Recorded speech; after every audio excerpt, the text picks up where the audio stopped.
Bernardo, estás en Buenos Aires en este momento, seguís con mucha actividad académica, universitaria, presentando libros. Hay un último libro, Bernardo Klinsberg, Primero la gente, vamos a hablar de él en el curso del programa, que escribió con Amartya Sen, el Premio Nobel de Economía de 1998. Vos sos argentino, pero la gente dice, Bernardo Klinsberg, ¿de dónde vendrá? Viene de Buenos Aires.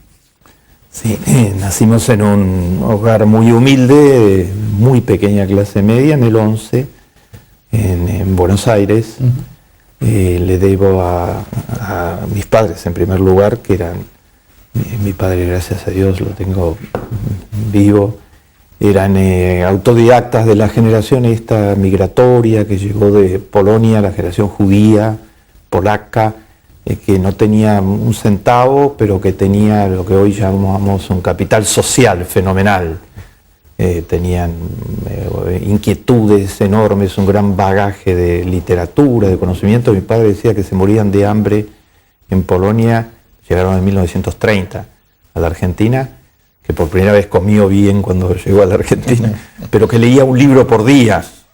Y esa generación que sentó los cimientos de la AMIA y de las cooperativas argentinas y de muchísimas instituciones fundamentales para el país, era una generación que daba valores. Nosotros, yo y mis hermanos, Lea y Nahum, fuimos educados en la casi pobreza, pero en valores muy, muy ricos, que no eran exclusivamente los que se transmitían a través de la palabra, sino sobre todo de la acción. La acción, los hechos. A mi madre la llamaban la asistencia pública en Jean Jaurès, donde vivíamos, porque todas las personas habían recibido su ayuda.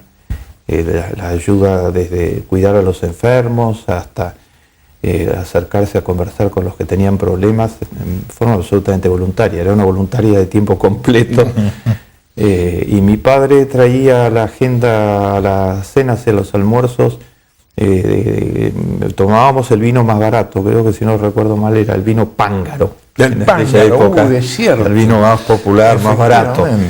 Pero los almuerzos eran de una riqueza fenomenal, porque mi padre traía la agenda del mundo. Su agenda hasta el día de hoy es la agenda del mundo. O sea, los grandes problemas del género humano le preocupaban a todos. Es decir, que ustedes crecieron en ese ambiente donde se hablaba.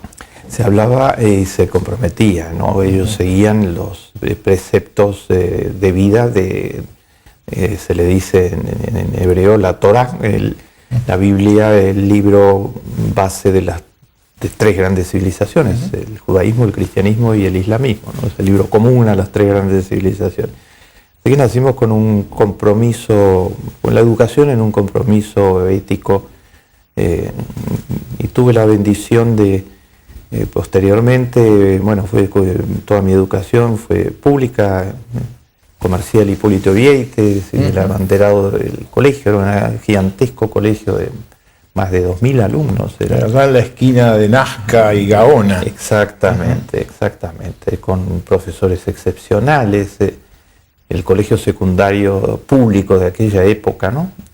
Y después tuve el privilegio de que la Universidad de Buenos Aires me acogió desde el primer día en sus aulas, en la Facultad de Ciencias Económicas, con los brazos muy abiertos. Me dieron una beca al mérito desde que ingresé a la universidad.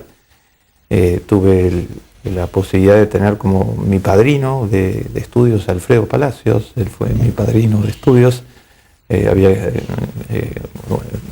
Alguien tenía que ser padrino del que recibió una beca al mérito, y yo elegí a Palacios, que aceptó para mi honor, y ahí pude seguir viendo lo que es un gran hombre público, ¿no? Claro. En aquella época, Alfredo Palacios volvió a la Facultad de Ciencias Económicas después de muchos años de estar en Uruguay. Claro, y después fue senador nacional, posteriormente. Después, fue profesor emérito de la facultad, había sido decano de la Facultad de Derecho de la Universidad de La Plata y de otros lugares, y fue electo por la capital federal contra todos los partidos mayoritarios en el país por su figura, ¿no? Que era una figura nacional. Ahora, Palacios, yo dictaba clases con él, después me nombró su adjunto, y yo dictaba clases con él muy joven. ¿El legislador de trabajo? en Derecho del Trabajo. Como estaba Julio García Martínez y Márquez Bello. Claro, exactamente, exactamente. Bueno, yo lo tengo muy presente eso,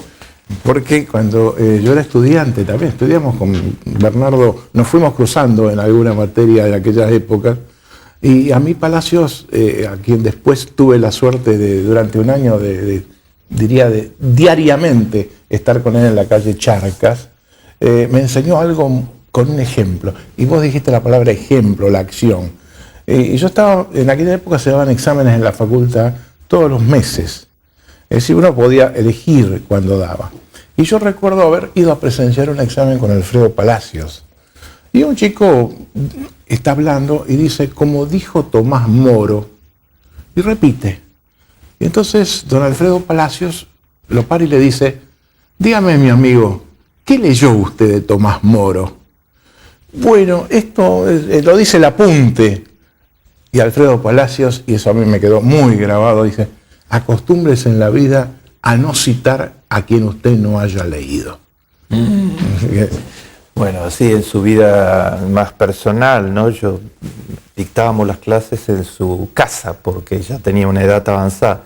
Y cuando fue electo senador, la casera, que lo atendió muchos años, le dijo, senador, ahora que le van a pagar un sueldo, porque siempre vivió en la modestia más absoluta, compremos una heladera eléctrica, porque estamos hablando del año 62, 63, tenía una heladera a hielo.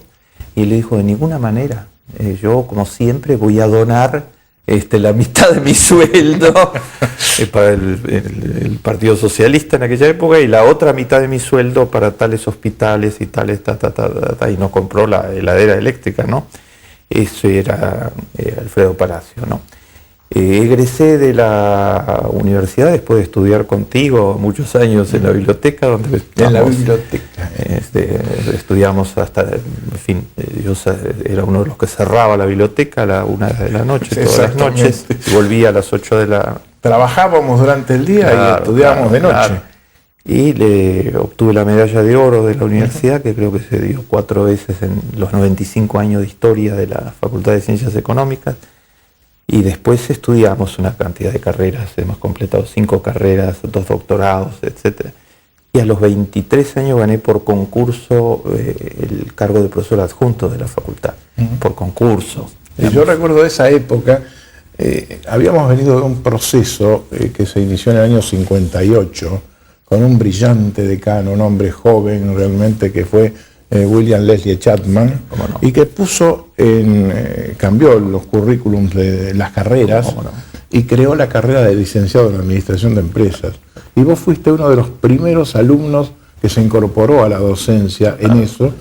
Y recuerdo que los primeros trabajos nacionales sobre eso, participaste vos, Mario Kutnowski, Jorge Aber. Escribimos a los 25 años un libro que tiene 30 ediciones, que se llama El pensamiento organizativo, del taylorismo a las nuevas teorías organizacionales,